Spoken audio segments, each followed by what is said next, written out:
Hi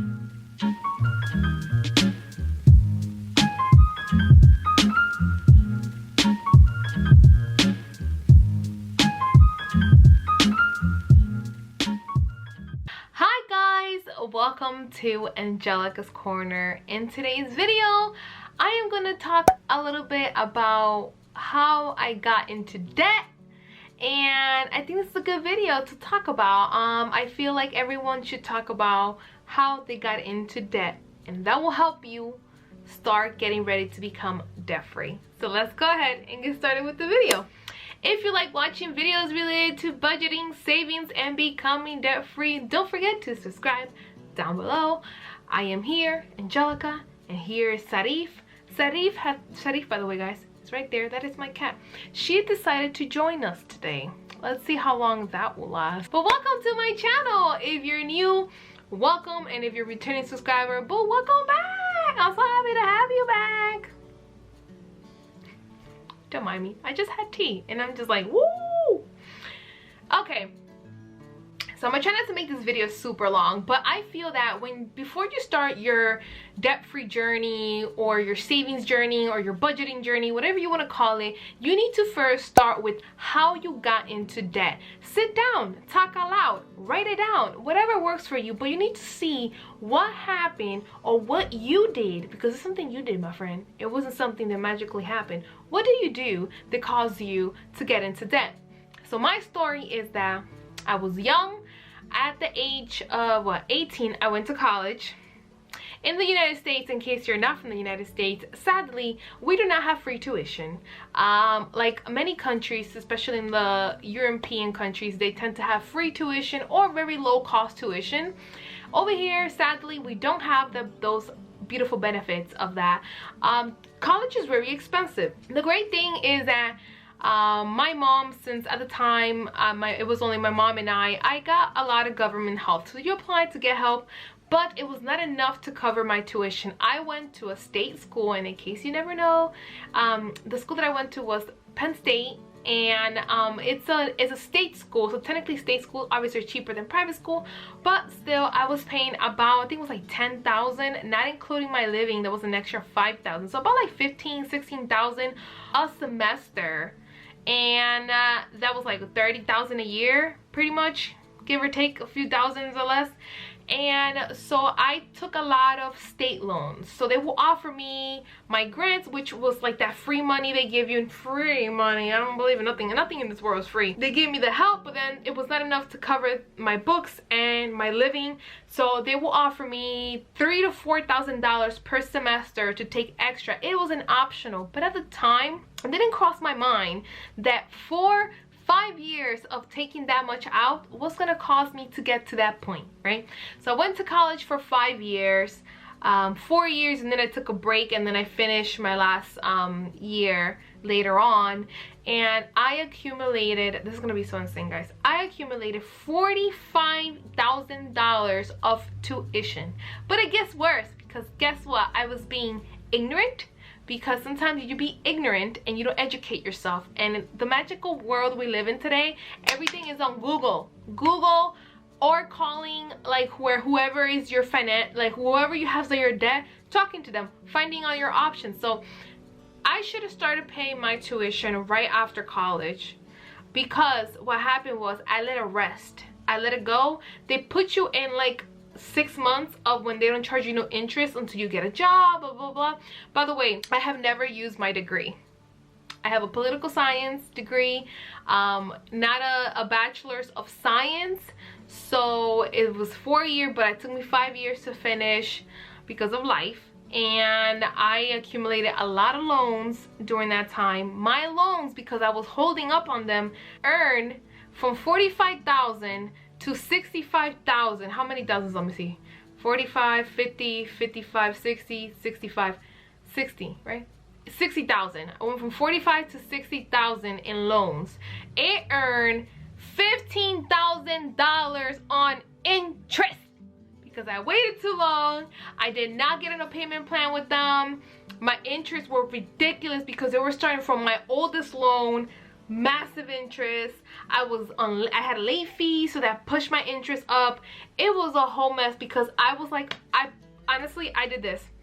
Out of sight, out of mind. Out of sight, out of mind. I was like, whatever, I'll deal with it when I get a job. I deal with it when I get a job. Did not get a job that I was looking for. I was very discouraged. I went into depression, I'm not gonna lie, because of it. I felt like, honestly, I had a lot of debt. And it took me about 5 years to really be like, you know, girl, like, you need to stop playing around with your student loans and really step up your game. And it was until this year, 2020. Yeah, 2020? I started my budgeting, no, I started my budgeting journey in January. And I opened my YouTube channel in February. And sadly I had to add more to my loans, because if you notice, I had to add an extra $20,000 because of my car loan, because of the issue I had in February. But overall, I sat down, guys, and this is okay, here's a tip. Sit down, write all your debt, write it from your smallest to your largest. That's how the debt snowball works. But even if you're gonna do the other one, the avalanche, which is like based on your interest, write it down. Write every single debt, and I bet you'd be like, well, I don't know them all. Yes, you do. You either get emails from them or you get letters from them. Find out everything that you owe. If you have to call people to find out, that's what I did. I sat down one day and I was like, you know what, I'm sick and tired of avoiding my debt. I'm gonna sit down, write down everything I owe, and then I wrote everything, call people, especially because I had 3 credit cards. Besides my student loans, I had 3 credit cards, and then later on I added, after starting my debt-free journey, I added an extra $20,000 on a car loan. So what I did was that once I wrote everybody down who I owe money to, I had 3 collectors. It's what, November? It's December. I paid off all my collectors. Had 3 credit cards. I paid them off 2 months ago. So I've been officially done with any consumer credit. So anything, well, will you consider car loan consumer credit? I don't know. But any credit cards, I'm officially done. I don't owe nobody nothing when it comes to credit cards. I'm clean, clear, nada, nothing. Which I'm so happy, because now I can focus more on my car loan and my student debt. So that is how I became in debt. My car loan, that was just careless of me because I had no money saved. And this is why the importance of saving money, because you ever heard the saying, if I knew then what I knew now, I wouldn't have been in the situation I am. If I would have been saving monies years ago, like I would have started budgeting. I mean, you can't live in the past, but you know, this is what I'm getting at. You ever heard of the emergency fund, having 3 to 6 months of your expenses? You see where I'm going? Like, it's just, it all ties in together. If I would have saved money last year, like I am prepared now, when my car got messed up, I could have bought myself a $4,000 to $5,000 car. Sadly, guess what I had to do? I had to get into a $20,000 car loan, for the reason that I was like, you know what? I can't find, the cars were ridiculous. Even a regular car was like 15 grand, 14 grand. And it was just insane. So I was like, you know what? I'm going to get a little small SUV because where I live is snowy. And I didn't want the car to be too beat up, because if I'm already putting all these $1,000, I might as well get something decent, you know, like. So that's what I did. My mission is to pay that car loan as fast as I can. But this is where I'm getting at, guys. Stop avoiding your debt. Because guess what? Debt grows and grows and grows and grows. If you have debt collectors, with debt collectors, call them, negotiate. That's gonna be your best friend at work. You can negotiate or your consumer debt that is already in collector status. However, that messes up your credit bad if you have collector status. Now, if you have not yet been in that life and you're avoiding to pay your credit card, stop it. Pay your credit cards. Pay it off. Make that your main focus. Forget about other, like, pay minimum and others. Focus on paying off all those credit cards you have.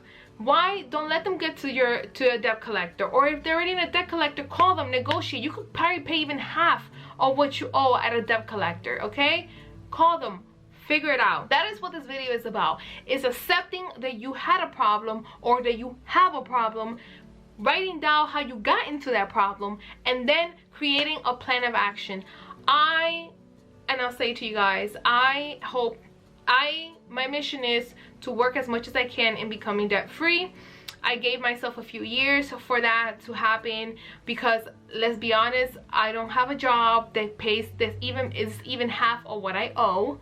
So I'm working towards that. That is my debt free journey. But this video is to pretty much, if you have not yet sat down and accepted that you have an issue when it comes to your debt, this is the time. Sit down. We're about to enter the new year's. Start the year fresh. Accept that you had a debt problem. Accept it. Write it down and create a plan of action. Your debt-free journey does not have to be super fast.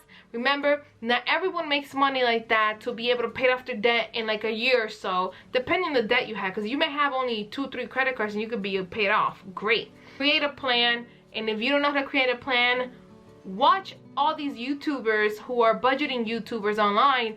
Look them up, immerse yourself. That is how I began my debt-free journey, how I began budgeting. It was by watching YouTubers. So you can do it as well.